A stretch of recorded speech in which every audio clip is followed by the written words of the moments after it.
よし、プリミティアプレイヤーエールです。今回はロボットギロチンを作ってみようと思います。ロボットを誘い込んで頭を吹き飛ばす恐ろしい罠にしたいのでうまくできたらチャンネル登録してもらえると嬉しいです。それでは作っていきましょう。まずはロボットが武器を拾う習性を確認するために、いろんな物体を最小サイズで並べて、どの物体がお気に入りなのか確認しておきます。ロボットが拾ったら、拾った物体を消去して、次はどの物体を拾うか確認するわけですね。まずはどの物体から拾うんでしょうか。早速試してみると、なるほど。最初に拾ったのはタングステンです。やはり攻撃力の高いものが好みみたいですね。そして次は古代のセラミックス。いつも持っている武器ですね。続いて、あれ石鉄鋼。これは私のミスで、鉄を出すのを忘れていました。鉄を出して再度確認すると、やはり鉄でした。どうやら、基本は攻撃力が高いものを選び、攻撃力が同じなら、重いものを選ぶみたいです。その後は、石鉄鋼、タングステン鉱石、大鉄鋼、水晶、石、ガラス、レンガ、プラスチック、金、銀、硝石、硫黄、太陽電池、ゴムの木、木材、松材、リンゴ、ゴムの木の種、松ぼっくり、粘土、レッドスライム、イエロースライム、調理されたレッドスライム、調理されたイエロースライム、珪砂、火薬、根酸、ゴム、高反発ゴム、生ゴム、焼きリンゴ、補修剤、スライム、パン、調理されたスライム、枯れ草、軽量プラスチックの順でした。小麦や氷などが抜けていますが、だいたい想像はつきますね。とりあえず、タングステンが大好きということはわかりました。そして、持てる長さについては、1センチ四方のタングステンの棒なら、130センチまで持てますが、131センチになると興味を失うみたいです。そして、129センチ四方の木の板は持てず、130センチ ×6 センチの石の板も持つことができませんが、113センチ ×6 センチの石の板なら持てます。114センチになると持てないので、物体の重さや形から持てるかどうかが決まるみたいです。それから、どれくらいの重さなら持てるか検証すると、3キロを超えないものであれば、持てることがわかりました。薄くて鋭く、なるだけ3キロに近いものほど優先するみたいです。なので、罠に搭載するために 2.52kg のタングステンと 0.48kg のベアリングの軸を組み合わせたちょうど3キロの物体を作ってロボットが拾うか見てみましょう。そうすると、あれ拾ってくれません。3キロを超えたからですね。なので 2.47kg のタングステンに変更してもう一度試してみると、なるほど。2.9kg のタングステンを先に拾ったので、どうやらタングステン部分の重さと鋭さで、ロボットの優先順位が決まるみたいです。2体目のロボットは、ベアリング付きのものを拾ってくれました。おっと、同士打ちしてますね。とりあえず、先ほどのベアリング付きのタングステンを餌にして、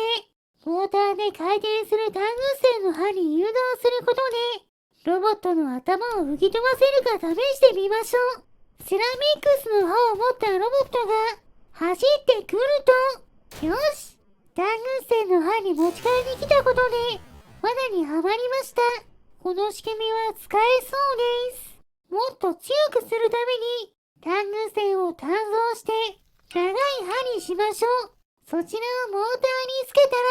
餌を拾った時だけ高速で回転するように、拾った時の動きで発電するモーターを利用したススイッチの仕組みを作りました。発電はわずかな量ですが、ちゃんとトランジスタが反応してくれています。あとは、トランジスタにコンデンサとバッテリーをつけて、スイッチが入った時だけ瞬間的に電気を流してモーターを回すことで、省エネかつ強力な攻撃ができるようにしました。ちゃんと作動しています。早速ロボットに試してみましょう。餌に釣られたロボットがすぐに拾いに来て、ちゃんと拾う時の動作で罠が発動して、ロボットを破壊してくれています。でも、もう一体ロボットが来た時、